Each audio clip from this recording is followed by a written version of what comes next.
Hola, ¿cómo estás? Este es el día 10 de los 365 días restantes, adentrándonos en la escritura y tomándonos este tiempo específico para reflexionar y profundizar en la Biblia. Quiero recordarte que la versión que estamos utilizando para esta lectura es la Nueva Biblia de las Américas. Y hoy vamos a leer el capítulo 25 y 26 del libro de Génesis en lo que respecta al Antiguo Pacto, Antiguo Testamento, y vamos a leer una porción del libro de Mateo, capítulo 8, del 1 al 17. Abraham volvió a tomar mujer y su nombre era Cetura. Ella le dio hijos: Simram, Joksán, Madán, Madián, Isbac y Súa. Joksán fue el padre de Seba y de Dedán. Los hijos de Dedán fueron Asurim, Letusim y Leumim. Los hijos de Madián fueron Efa, Efer, Anoc, Abida y Elda. Todos estos hijos fueron los hijos de Cetura. Abraham dio a Isaac todo lo que poseía. A los hijos de sus concubinas, Abraham les dio regalos, viviendo aún él, y los envió lejos de su hijo Isaac hacia el este, a la tierra del oriente. Estos fueron los años de la vida de Abraham, 175 años. Abraham murió en buena vejez, anciano y lleno de días, y fue reunido a su pueblo.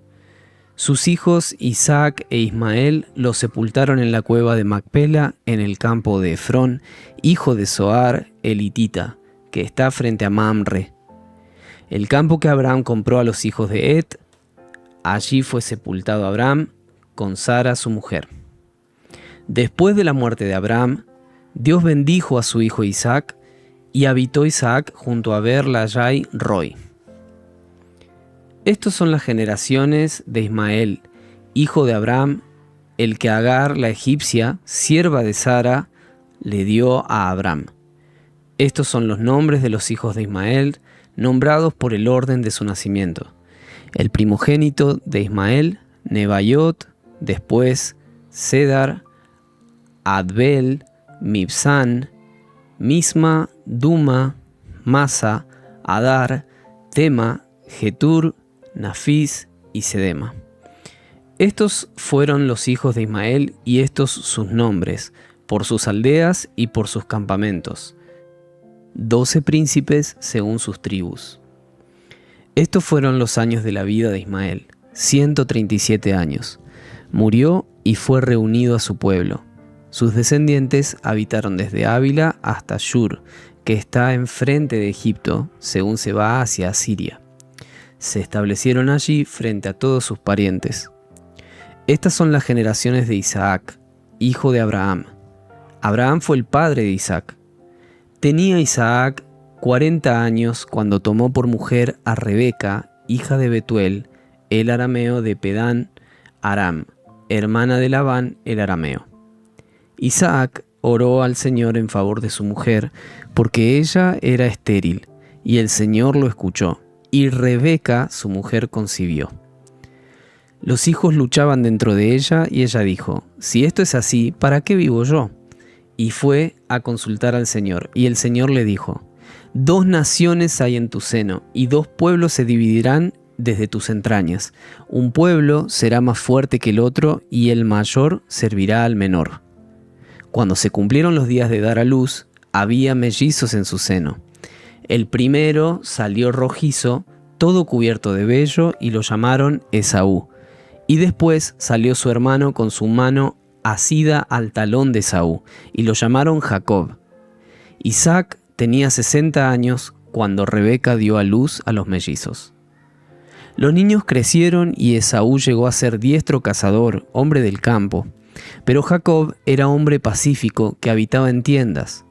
Isaac amaba a Esaú porque le gustaba lo que cazaba, pero Rebeca amaba a Jacob.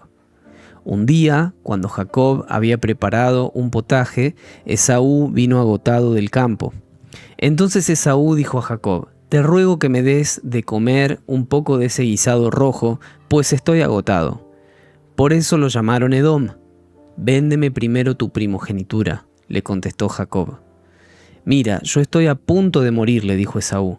¿De qué me sirve, pues, la primogenitura? Júramelo primero, replicó Jacob. Esaú se lo juró y vendió su primogenitura a Jacob. Entonces Jacob dio a Esaú pan y guisado de lentejas. Él comió y bebió, se levantó y se fue. Así despreció Esaú la primogenitura. Capítulo 26. Y hubo hambre en la tierra, además del hambre anterior que había ocurrido durante los días de Abraham. Entonces Isaac se fue a Gerar, donde vivía Abimelec, rey de los filisteos. El Señor se le apareció a Isaac y le dijo: No desciendas a Egipto, quédate en la tierra que yo te diré. Reside en esta tierra y yo estaré contigo y te bendeciré, porque a ti y a tu descendencia daré todas estas tierras y confirmaré contigo el juramento que juré a tu padre Abraham. Multiplicaré tu descendencia como las estrellas del cielo y daré a tu descendencia todas estas tierras. En tu simiente serán bendecidas todas las naciones de la tierra, porque Abraham me obedeció y guardó mi ordenanza, mis mandamientos, mis estatutos y mis leyes. Habitó pues Isaac en Gerar. Cuando los hombres de aquel lugar le preguntaron acerca de su mujer, Isaac dijo: Es mi hermana, porque tenía temor de decir es mi mujer, porque pensaba: no sea que los hombres del lugar me maten por causa de Rebeca, pues es de hermosa apariencia. Y sucedió que después de haber estado ellos allí largo tiempo, Abimelec, rey de los filisteos, miró por una ventana y vio a Isaac acariciando a Rebeca su mujer. Entonces Abimelec llamó a Isaac y le dijo: Ciertamente ella es tu mujer. ¿Por qué pues dijiste es mi hermana? Porque me dije: no sea que yo muera por causa de ella, respondió Isaac. Y Abimelec dijo: ¿Qué es esto que nos has hecho? Porque alguien del pueblo fácilmente pudiera haberse acostado con tu mujer y hubieras traído culpa sobre nosotros. Abimelec ordenó a todo el pueblo: el que toque a este hombre o a su mujer, de cierto morirá. Isaac sembró en aquella tierra y cosechó aquel año 100 por 1, y el Señor lo bendijo. Isaac se enriqueció y siguió engrandeciéndose hasta que llegó a ser muy poderoso, porque tenía rebaños de ovejas, vacas y mucha servidumbre, y los filisteos le tenían envidia. Todos los pozos que los siervos de su padre habían cavado en los días de su padre Abraham, los filisteos los cegaron, llenándolos de tierra. Entonces Abimelec dijo a Isaac: Vete de aquí, porque tú eres mucho más poderoso que nosotros. Isaac se fue de allí, acampó en el valle de Gerar y se estableció allí. Isaac volvió a cavar los pozos de agua que habían sido cavados en los días de su padre Abraham, porque los filisteos los habían cegado después de la muerte de Abraham, y les puso los mismos nombres que su padre les había puesto. Cuando los siervos de Isaac cavaron en el valle, encontraron allí un pozo de aguas vivas. Entonces riñeron los pastores de Gerar con los pastores de Isaac, diciendo: El agua es nuestra. Por eso él llamó al pozo Esek, porque habían reñido con él. Cavaron otro pozo y también riñeron por él, por eso lo llamó Sitna. Y se trasladó de allí y cavó otro pozo y no riñeron por él, por eso lo llamó Rehobot, porque dijo: Al fin el Señor ha hecho lugar para nosotros y prosperaremos en la tierra. De allí Isaac subió a Beerseba. El Señor se le apareció aquella misma noche y le dijo: Yo soy el Dios de tu padre Abraham. No temas, porque yo estoy contigo, y te bendeciré y multiplicaré tu descendencia, por amor de mi siervo Abraham. Y allí Isaac construyó un altar e invocó el nombre del Señor y plantó allí su tienda, y allí abrieron los siervos de Isaac un pozo. Entonces Abimelec vino a él desde Gerar con su consejero, Ahuzat, y con Ficol, jefe de su ejército. Y les dijo Isaac: ¿Por qué han venido a mí ustedes que me odian y me han echado de entre ustedes? Y ellos respondieron: Vemos claramente que el Señor ha estado contigo, así es que dijimos: Haya ahora un juramento entre nosotros, entre tú y nosotros, y hagamos un pacto contigo, de que no nos harás ningún mal, así como nosotros no te hemos tocado y solo te hemos hecho bien y te hemos despedido en paz. tú eres ahora el bendito del Señor. Entonces él les preparó un banquete y comieron y bebieron. Muy de mañana se levantaron y se hicieron mutuo juramento. Entonces Isaac los despidió y ellos se fueron de su lado en paz. Aquel mismo día los siervos de Isaac llegaron y le informaron acerca del pozo que habían cavado y le dijeron: hemos hallado agua. Y lo llamó Seba, por eso el nombre de la ciudad es Beer-sheba, hasta hoy. Cuando Esaú tenía 40 años, se casó con Judith, hija de Beeri, elitita, y con Basemat, hija de Elón, elitita. Y ellas hicieron la vida insoportable para Isaac y Rebeca. Hasta acá el capítulo 25 y 26 del libro de Génesis. Ahora vamos a leer nuestro libro en Mateo 8, versículo 1 al 17. Cuando Jesús bajó del monte, grandes multitudes lo seguían. Y se acercó un leproso y se postró ante él, diciendo: Señor, si quieres, puedes limpiarme. Extendiendo Jesús la mano, lo tocó, diciendo: Quiero, sé limpio. Y al instante quedó limpio de su lepra. Entonces Jesús le dijo: Mira, no se lo digas a nadie, sino ve, muéstrate al sacerdote y presenta la ofrenda que ordenó Moisés, para que les sirva de testimonio a ellos. Al entrar Jesús en Capernaum, se acercó un centurión y le suplicó: Señor, mi criado está postrado en casa, paralítico, sufriendo mucho. Y Jesús le dijo: Yo iré y lo sanaré. Pero el centurión respondió: Señor, no soy digno de que tú entres bajo mi techo, solamente di la palabra y mi criado quedará sano. Porque yo también soy hombre bajo autoridad, con soldado a mis órdenes, y digo a este: ve y va, y al otro: ven y viene, y a mi siervo: haz esto, y lo hace. Al oírlo Jesús se maravilló y dijo a los que lo seguían: En verdad les digo que en Israel no he hallado en nadie una fe tan grande. Y les digo que vendrán muchos del oriente y del occidente, y se sentarán a la mesa con Abraham, Isaac y Jacob en el reino de los cielos. Pero los hijos del reino serán arrojados a las tinieblas de afuera. Allí será el llanto y el crujir de dientes.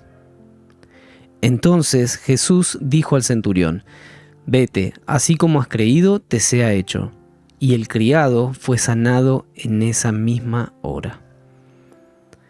Cuando Jesús llegó a casa de Pedro, vio a la suegra de éste que estaba en cama, con fiebre. Le tocó la mano y la fiebre le dejó, y ella se levantó y le servía. Y al atardecer le trajeron muchos endemoniados y expulsó a los espíritus con su palabra, y sanó a todos los que estaban enfermos, para que se cumpliera lo que fue dicho por medio del profeta Isaías, cuando dijo: Él tomó nuestras flaquezas y llevó nuestras enfermedades. Hasta acá la lectura del día de hoy, del libro de Mateo 8, versículo 1 al 17.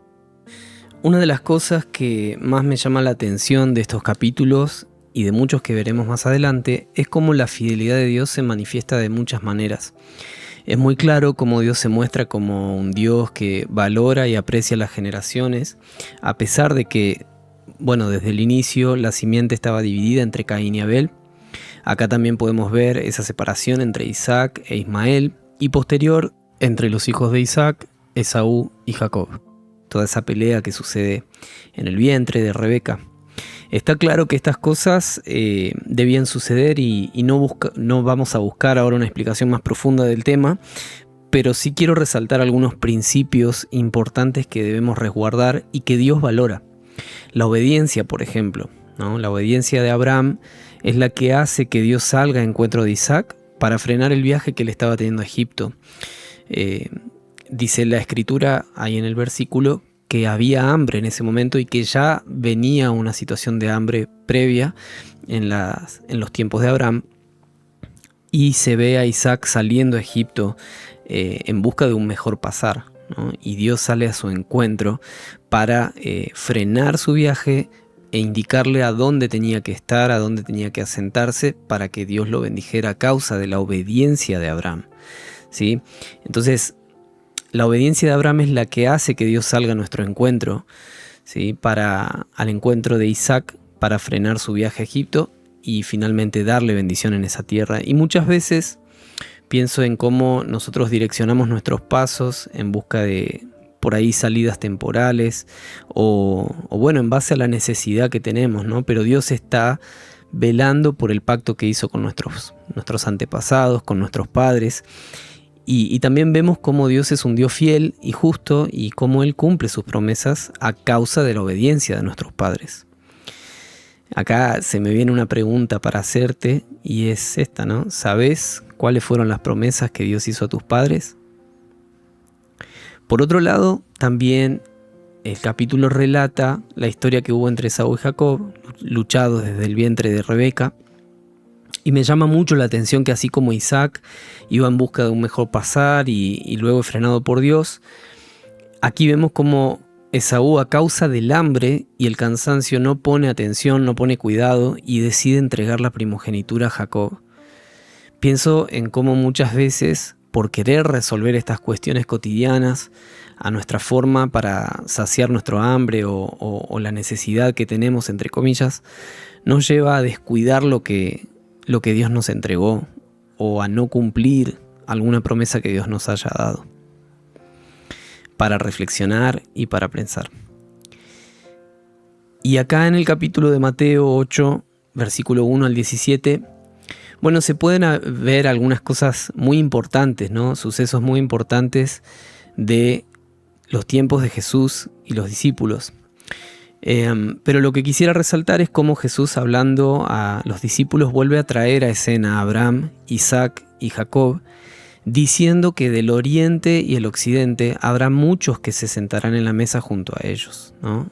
Acá está haciendo una referencia a los gentiles que creerían en él, que creerían en Jesús, y luego concluye utilizando una frase, hijos del reino, que este es un término judío que hace referencia a la nación de Israel, diciendo que muchos serían echados a las tinieblas de afuera.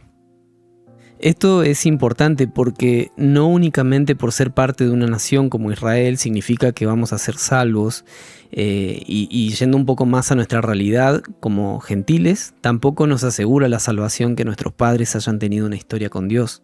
Hay un momento en el que nosotros debemos tomar una decisión personal de obedecer y volver nuestro corazón a Dios, pero también yo quiero resaltar que Jesús está diciendo todo esto haciendo mención de la gran fe que tenía el centurión. El centurión era un hombre romano.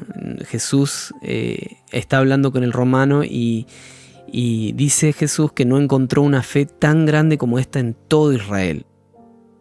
Entonces Jesús acá está enseñando algo muy clave, que más allá de que Dios valora las generaciones y cumple sus promesas a causa de la obediencia de nuestros padres, hay un momento en el que nosotros no podemos valernos de la herencia que hemos recibido de nuestros padres, ni de ser de un pueblo específico, ni de determinada religión porque nací con eso en mi casa.